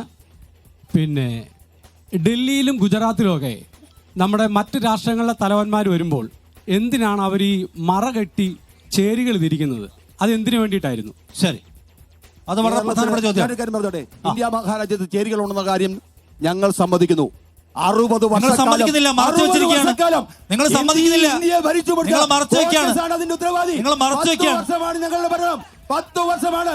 ഇനിയും ഞങ്ങൾ അധികാരത്തിലെത്തും. മുഴുവൻ ചേരികളും ഞങ്ങൾ ഇല്ലാതാക്കും.